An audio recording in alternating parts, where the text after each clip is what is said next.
Hi, third graders, Miss DeVore here, and today we are going to be rounding to a new place. Last week we rounded to the nearest 10, and this week our target is I can round to the nearest 100. Okay, so we're going to be seeing how this is similar and different than rounding to the nearest 10. Okay, so let's start with a real world example because we use rounding to help us with real world problems all the time. Remember that rounding helps us to estimate. It helps us make estimations or estimate. Okay, this week we've been talking about in rounding about the rounding roller coaster, and I mentioned to my students about eWorld and about a roller coaster I went on there. Well, let's think about that for a real world example.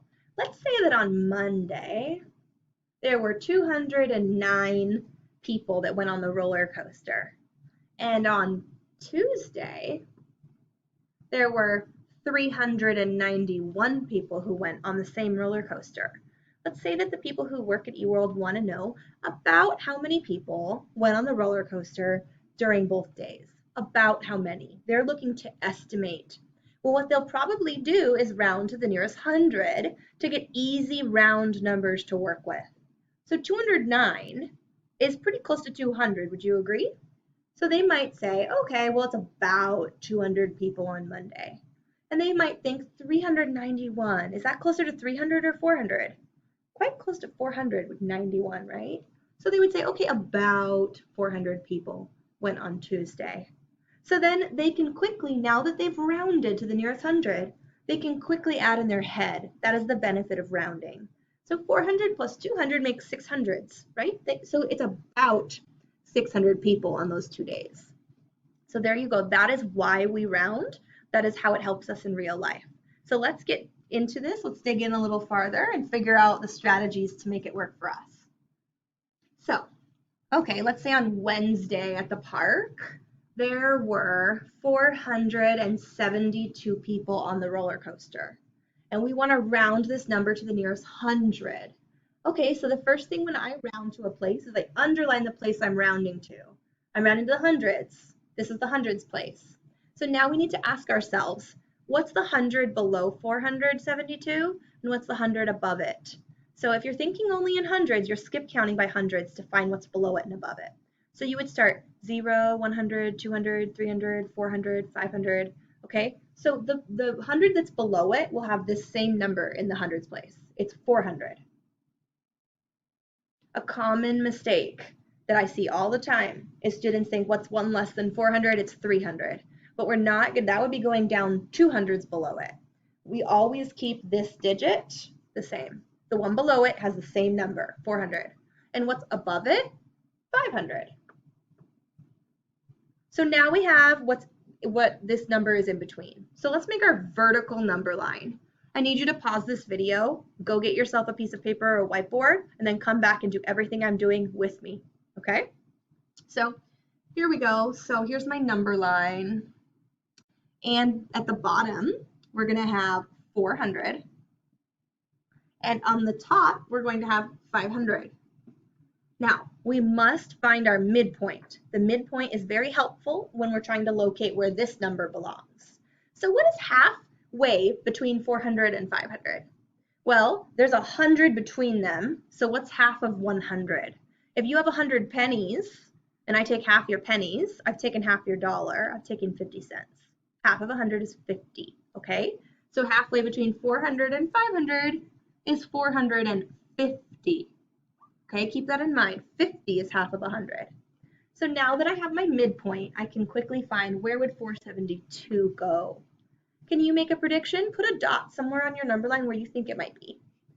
Is it here? No, because 450 is less than 472. So we know it's somewhere in here. If we need to have a more specific place, we could always put our count by tens and add them in here.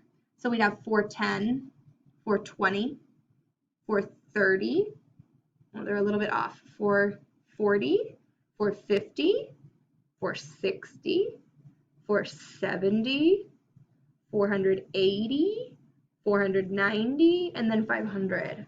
If that helps you find where it goes, please use it. So now 472, it's a little bit above 470.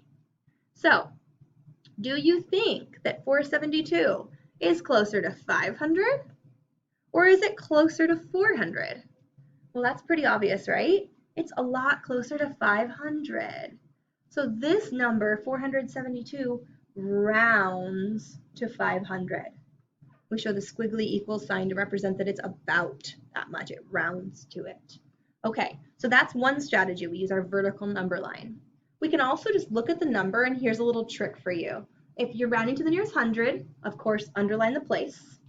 Okay, and then look to the right. Look one place to the right, which happens to be the tens place. And I put a little dot underneath it.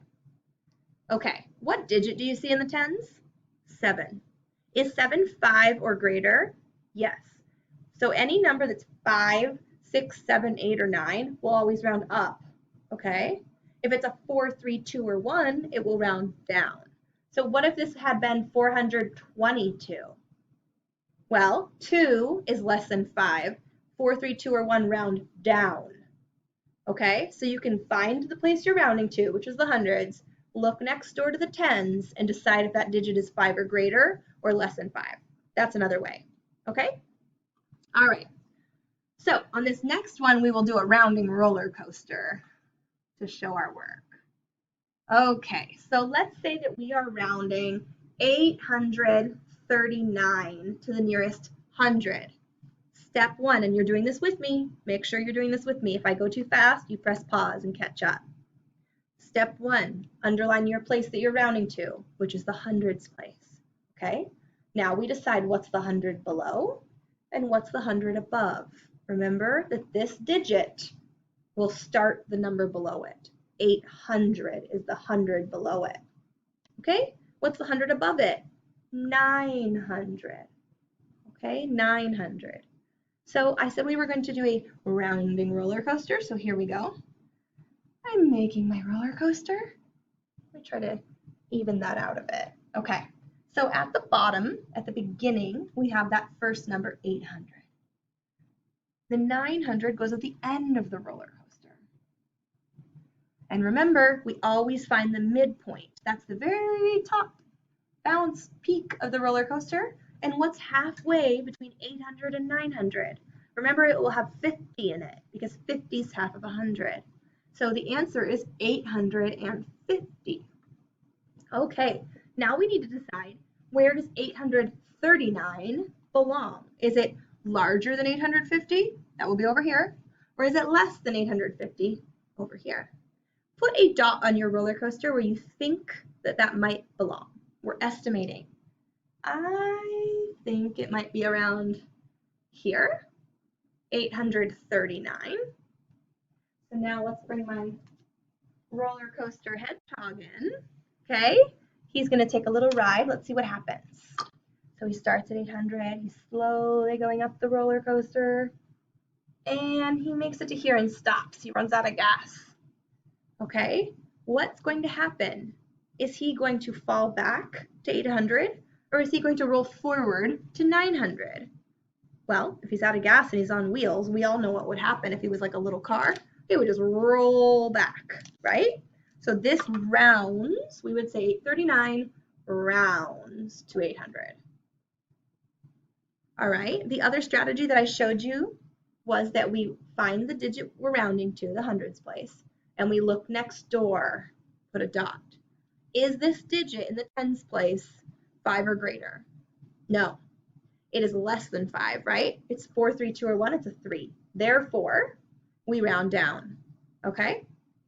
All right, on this next one, you are going to do the work first alone, and then you're gonna check it and see how I did it. I want you to pick your favorite strategy, either the vertical number line, the up and down. You can make a horizontal one like Mr. Khan does, or you can make a roller coaster. You decide, okay? All right, so I want you to round 157 to the nearest 100. All right, pause this video right now, choose your favorite strategy, and solve. Then come back and see how I did it. All right, thank you for coming back. Hopefully you did your work. All right, step 1, underline the place you're rounding to, which is the hundreds place. What's the 100 below it? Remember, this first digit should be the same. 100 is below it. 200 is above it.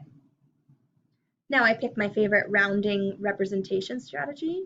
I just like the roller coaster, so we're going to go with that. So 100 is my beginning. 200 is the end. What's my midpoint? Remember, half of 100 is 50, so 150 is the midpoint. Now, remember that if you're exactly at 150, anything exactly in the middle goes up, okay? But we're not exactly there because we have 7 ones, right? So we're going to be pretty close to it, though. Maybe here, around there, okay? So let's see what happens when he goes on his roller coaster ride. All right, here he goes. You know that exciting part when you're going up slowly and you're so nervous?